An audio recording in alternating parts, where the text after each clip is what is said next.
not to be confused with Trifid. Triffids redirects here. For the Australian band, see the Triffids. The Triffid is a fictitious, tall, mobile, prolific and highly venomous plant species, the titular antagonist in John Wyndham's 1951 novel The Day of the Triffids and Simon Clarke's 2001 sequel The Night of the Triffids. Triffids were also featured in the 1957 BBC radio dramatisation of Wyndham's book, a considerably altered 1962 film adaptation, a more faithful 1981 television serial produced by the BBC, and in a 2009 two-part TV series also produced by the BBC. Since 1951, when The Day of the Triffids was first published, the word Triffid has become a popular British English colloquial term for large, overgrown or menacing-looking plants. Fictional history. Origins. The origin of the Triffid species is never fully revealed in Wyndham's novel. The novel's central character, Bill Mason, dismisses the idea that they are a naturally occurring species, or that they are extraterrestrial in origin. My own belief, for what that is worth, is that they were the outcome of a series of ingenious biological meddlings and very likely accidental, at that. Had they been evolved anywhere but in the region they were, we should doubtless have had a well-documented ancestry for them. The 1981 TV series and some editions of the book have Mason speculating that the Triffids were the creation of the real-life Soviet biologist Trofim Lysenko. According to Mason's narration, the Triffids first came to the attention of the Western world when a man named Umberto Cristoforo Palangros presented the Arctic and European Fish Oil Company with a mysterious vegetable oil originating from Russia. Once the scientists of Arctic and European realized how potent the oil was, Palangros' offer to smuggle some seeds of the plant out of Russia was accepted. Palangros disappeared, but Mason guesses that his plane carrying the Triffid seeds was shot down by the Red Air Force, allowing the seeds to be carried all over the globe by wind. Name. According to Wyndham's novel, the name Triffid alludes to the plant's three leg-like protrusions and was originally Triffid, Latin for split into three parts. Initial outbreaks and exploitation. The first Triffid outbreaks occur in Indochina, where they receive little press attention, until Triffids appear in Sumatra, Borneo, Belgian Congo, Colombia, Brazil and other equatorial regions. Although they develop faster in tropical zones, Triffids soon establish themselves worldwide outside the polar and desert regions. When it is discovered that Triffids are predatory, they are almost exterminated until they are identified as the source of the valuable oil. Upon discovery that docking their stingers renders them harmless, docked Triffids soon become fashionable in public and private gardens. As it takes Triffids 2 years to fully regrow their stings, captive Triffids are safe if pruned annually.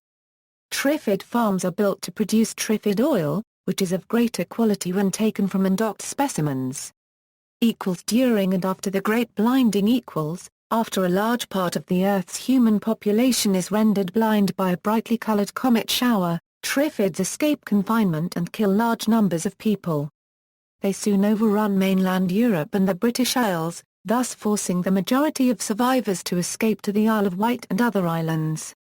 In Simon Clarke's 2001 book, The Night of the Triffids, set 25 years after the events of Wyndham's original book, Triffids in the British Isles are still valued as energy and food sources.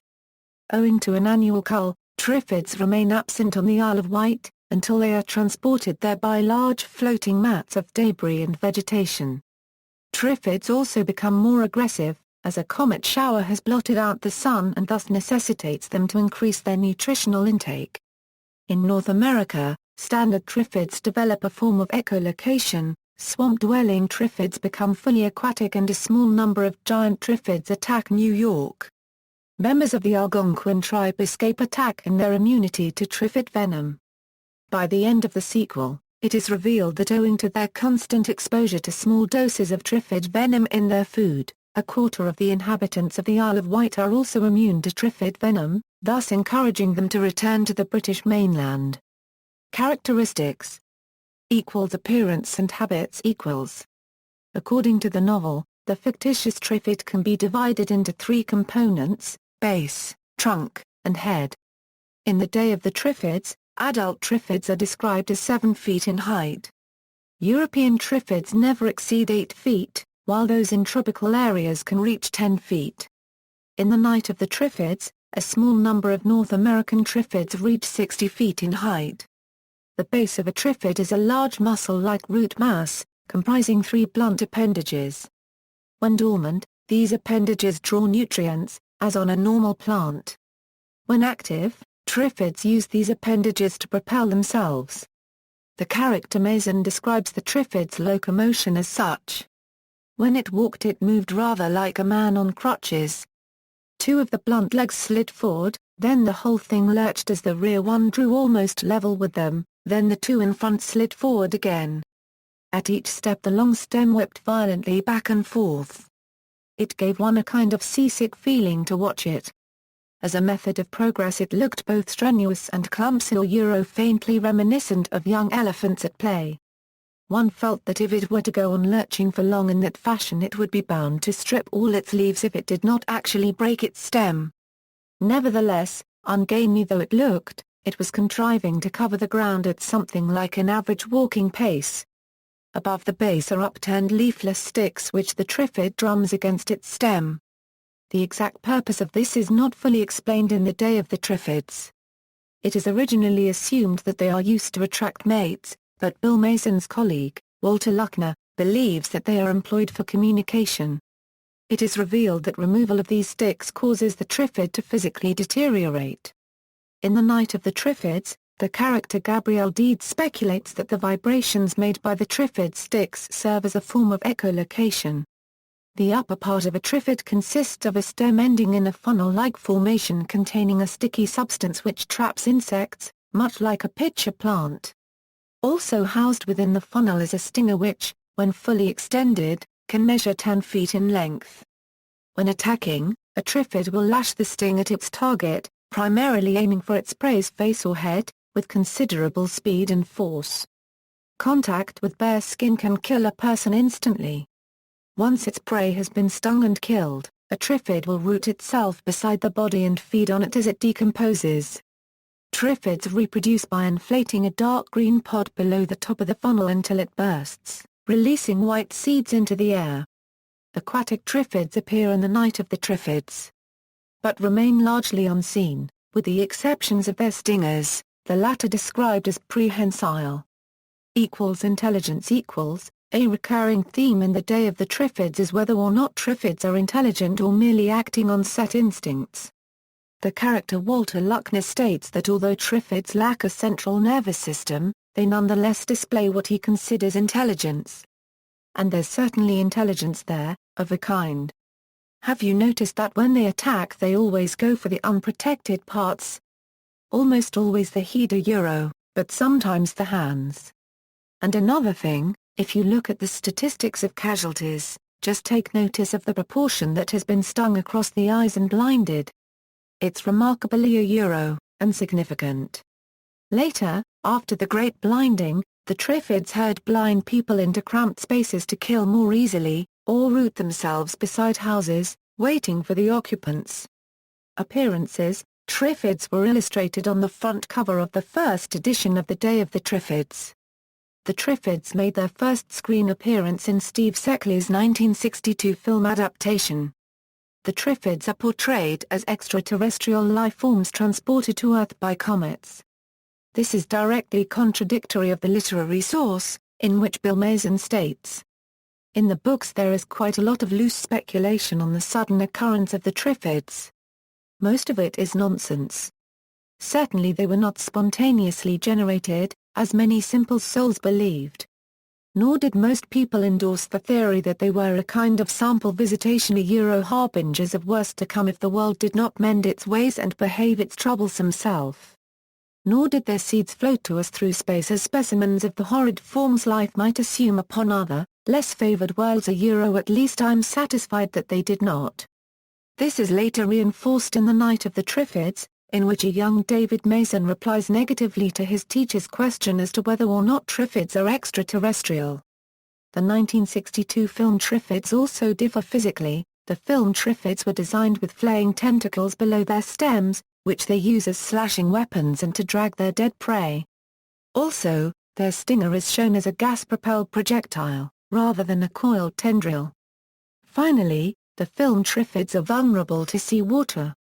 Triffids later appeared in the 1981 BBC serial, in which they are portrayed accurately to the book.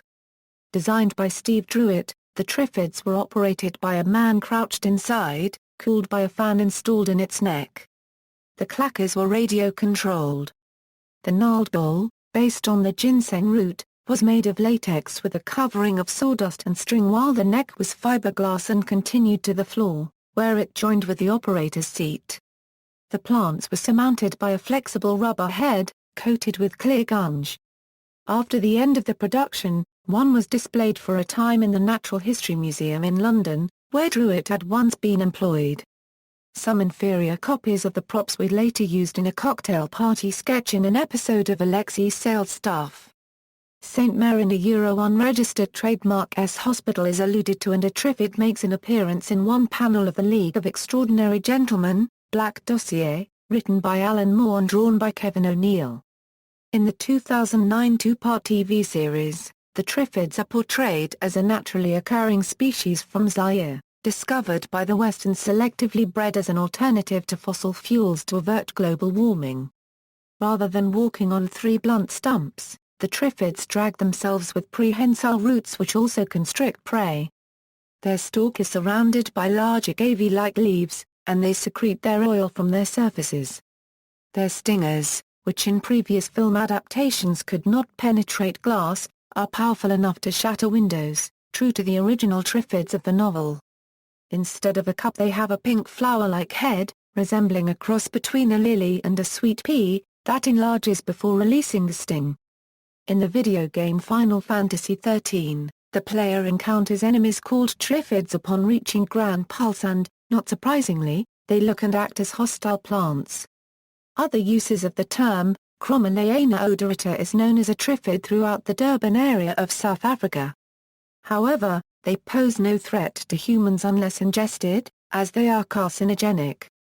See also, The Day of the Triffids, the 1951 novel by John Wyndham, The Day of the Triffids, the 1962 film adaptation, The Day of the Triffids, a BBC radio dramatisation, The Day of the Triffids, The Night of the Triffids, a 2001 sequel to Wyndham's book by Simon Clarke, The Day of the Triffids. For Wyndham's explanation of the true origin of the Triffids, see David Kettler, John Wyndham's World War III and his Abandoned Fury of Creation Trilogy and Future Wars, The Anticipations and the Fears, ed., David Seed, 103-29. References, Notes. External links, the BBC's Triffid homepage, Reader's Guide to the Day of the Triffids.